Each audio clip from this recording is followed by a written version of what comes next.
Saleté de poste. Allez, tu vas marcher, oui.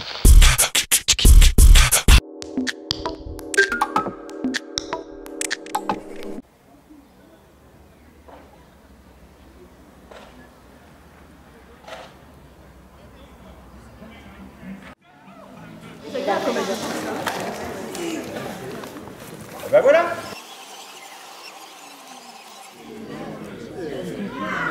Attention, attention. Comment ça monte?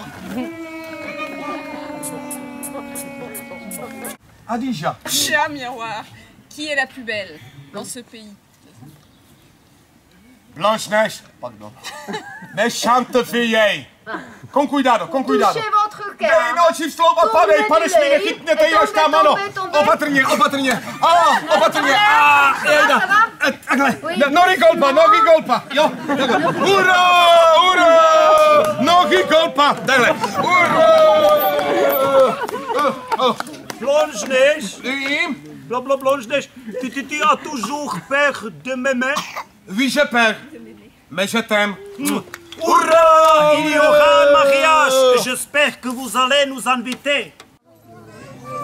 Les châteaux, non, c'était pas c'était le château.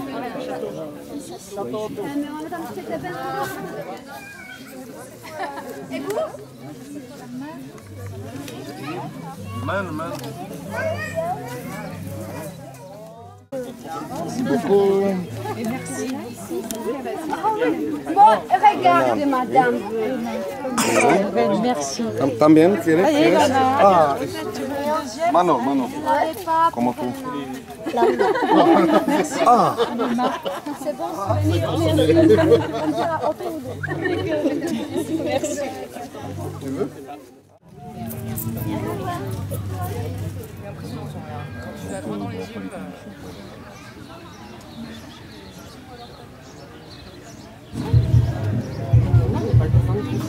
Non, là c'est le bar quoi. Non, c'est le buffet.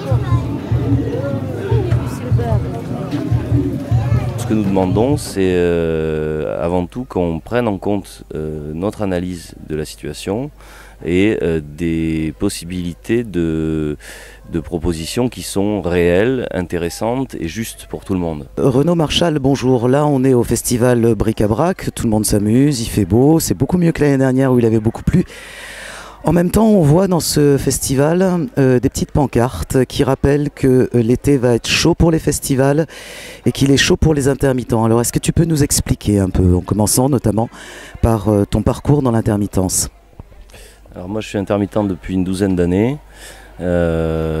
Sorti d'une école qui est le Conservatoire de Bordeaux et puis dans le métier maintenant en tant que comédien et metteur en scène et oui je suis intermittent du spectacle donc depuis à peu près 12 ans et j'ai vécu en 2003, je venais juste de rentrer dans le statut, un premier grand mouvement que je comprenais pas très bien, j'étais encore jeune et je maîtrisais pas tout à fait les termes et ce qui se passait par rapport à ce statut là et maintenant je le connais bien, j'en connais bien ses rouages, la façon dont ça se passe pour les intermittents et effectivement là, il y a eu une négociation qui a été faite dernièrement, si ma mémoire est bonne c'est en février je crois 2014 entre les syndicats de l'intermittence et le patronat, le MEDEF qui doit être validé par l'État, notre gouvernement au 1er juillet 2014 prochain.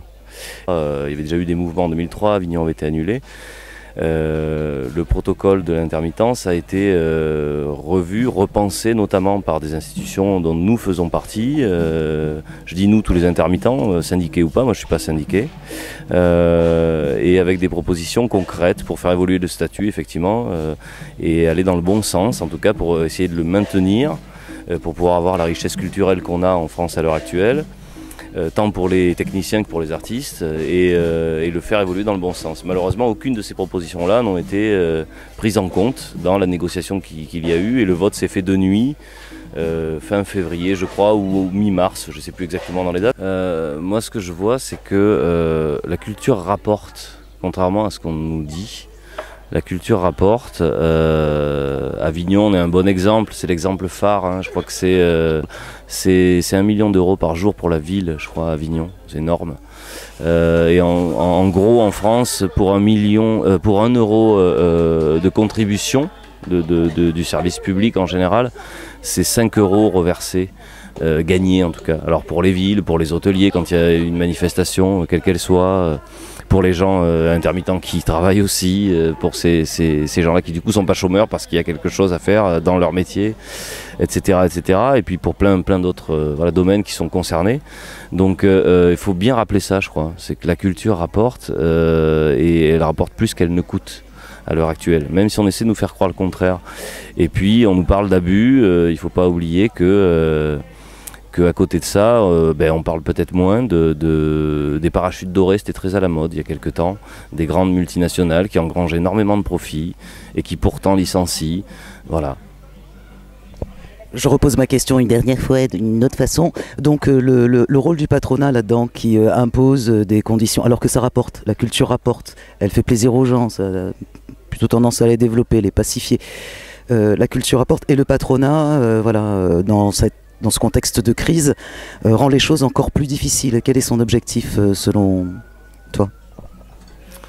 Je sais pas, j'y réfléchis. Voilà, c'est mon dernier mot. Merci.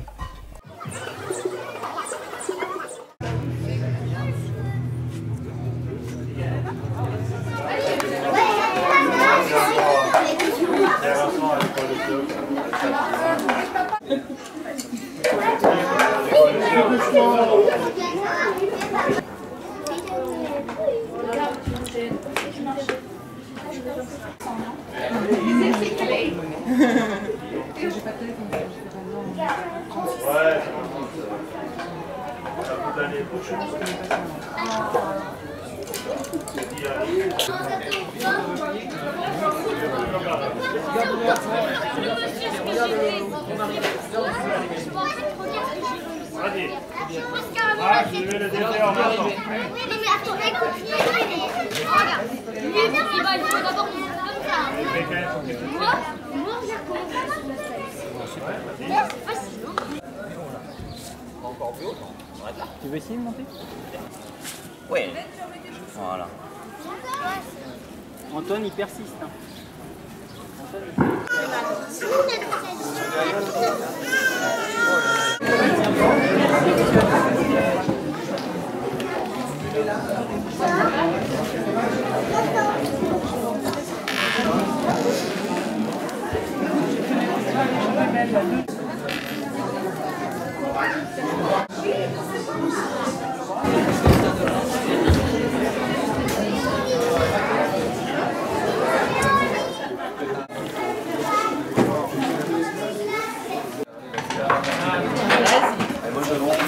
Doucement, ne monte pas sur la table, c'est chacun son tour, chacun son tour.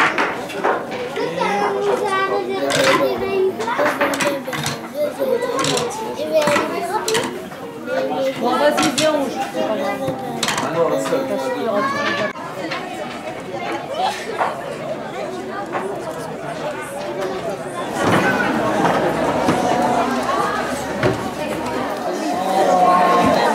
Vous allez avoir très chaud là.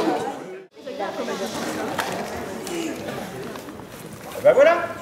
Vous avez coupé vos téléphones. On évite les photos, voilà. Dépêchez-vous, allez, ça monte, j'ai déjà pris 2 minutes.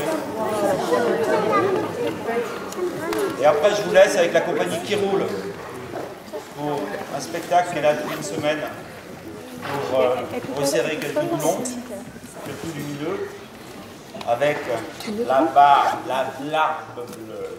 Bon spectacle.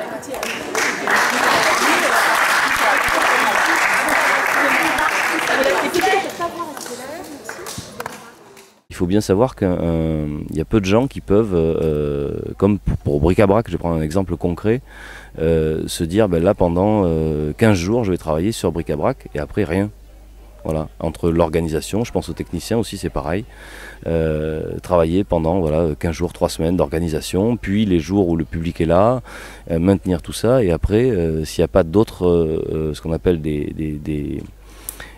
plans, est-ce qu'il n'y a pas d'autres plans, eh ben on est coincé, on a une période d'attente là-dedans.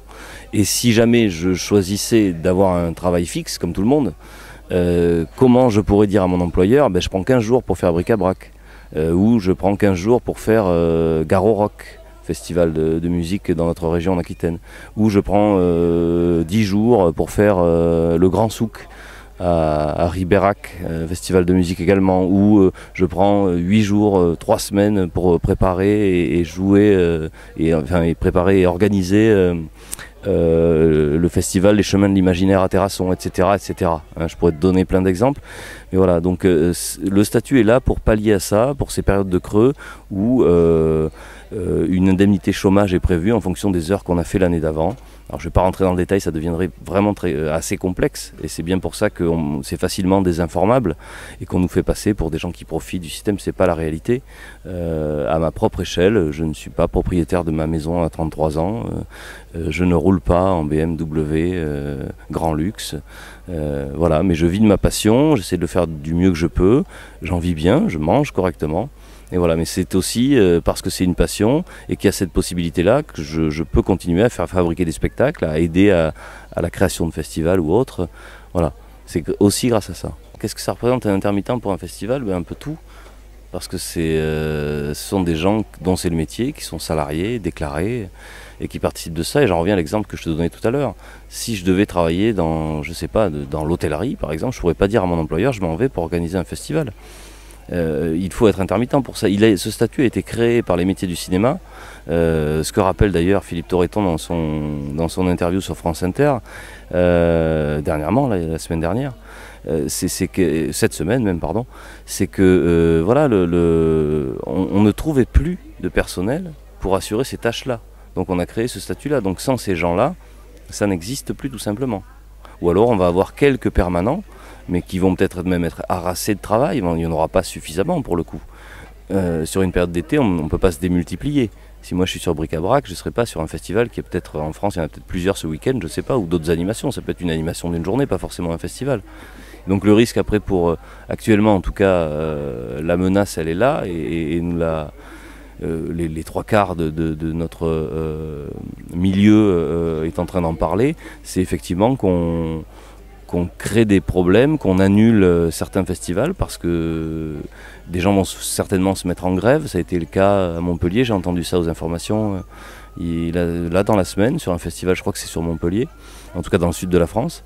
Avignon, oui, peut être touché comme en 2003 où il avait été annulé, c'était exceptionnel. Voilà, bric-à-brac est maintenu, personne ne s'est mis en grève sur bric-à-brac. Mais il y a quand même une action affichage, comme tu me l'as dit, effectivement, avec des panneaux pour informer un peu les gens. Et voilà, le risque, il est là, dans ce qui se passe là, si le gouvernement valide au 1er juillet l'accord qui a été décidé entre syndicats et patronat. C'est quoi votre analyse de la situation ? Notre analyse, c'est que, encore une fois, on essaye de stigmatiser une partie de la population intermittente, là, sur ce coup-ci. De toute façon, c'est dans l'air du moment. Les dernières élections nous l'ont montré. Il y a un ras-le-bol de la part des Français, et tant les médias que les politiques jouent le jeu de vouloir mettre des minorités en défaut, en stigmatisant ces minorités-là, en faisant, moi, ce que j'appelle aussi du populisme. Je renvoie à ça un porte-parole qu'on a qui est connu de tout le monde, qui est Philippe Torreton, qui a fait une interview très intéressante, courte mais intéressante, sur une radio très connue qui est France Inter, il y a quelques jours de ça, qui est disponible sur Internet. Et j'appelle tous les gens qui ont envie de s'informer un petit peu à voir cette petite interview de 5-6 minutes sur France Inter et à l'entendre. On peut la trouver sur YouTube très facilement. It's great. That sounds fantastic. Perfect life.